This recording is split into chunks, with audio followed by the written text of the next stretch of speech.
உணவு குழாய் ஆப்ரேஷன் வந்து ரொபோட்டிக் சர்ஜரியில் தான் இருக்கிறதுலே பெஸ்ட்டாக பண்ண முடியும். உணவு குழாய் இருக்கிற இடம் நுரையீரல் பக்கத்துலேயும் இருதயத்து பக்கத்துலேயும் ஸ்பைன் அதாவது முதுகு தண்டு பக்கத்துலேயும் இருக்குது.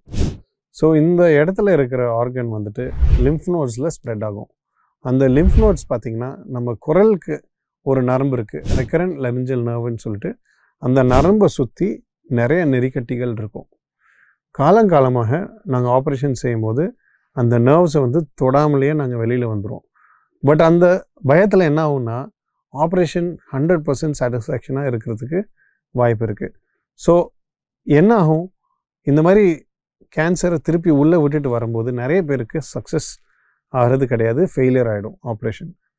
இப்போது ரொபாட்டிக் டெக்னாலஜினால் ரொம்ப அந்த நர்வை வந்துட்டு ரொம்ப நெருங்கிய இடத்துல பார்த்து அது சுற்றி இருக்கிற அந்த நெறிக்கட்டிகளை வந்துட்டு நீட்டாக அப்படியே பேக்கெட்டாகவே எடுக்க முடியும். ப்ளஸ் அந்த நரம்பு வந்துட்டு பாதிக்காத அளவுக்கு நம்மளால் ஹேண்டில் பண்ண முடியும். இது எல்லாமே ரொபாட்டிக் டெக்னாலஜி வந்துட்டு has totally made it so simple. முன்னாடி ரொம்ப கஷ்டப்படுவோம் இந்த ஆப்ரேஷன் செய்கிறதுக்கு. இப்போ உணவு குழாய் ஆப்ரேஷன் செய்கிறது வந்துட்டு ஆல்மோஸ்ட் ரொம்ப ஈஸி ஆகிடுச்சு. ஸோ டாக்டர் கம்ஃபர்டபுளாக இருந்தாங்கன்னா பேஷண்ட்டுக்கு பெட்டர் ரிசல்ட்ஸ் கிடைக்கும். So robotic surgery is very essential for oesophagus cancer surgery.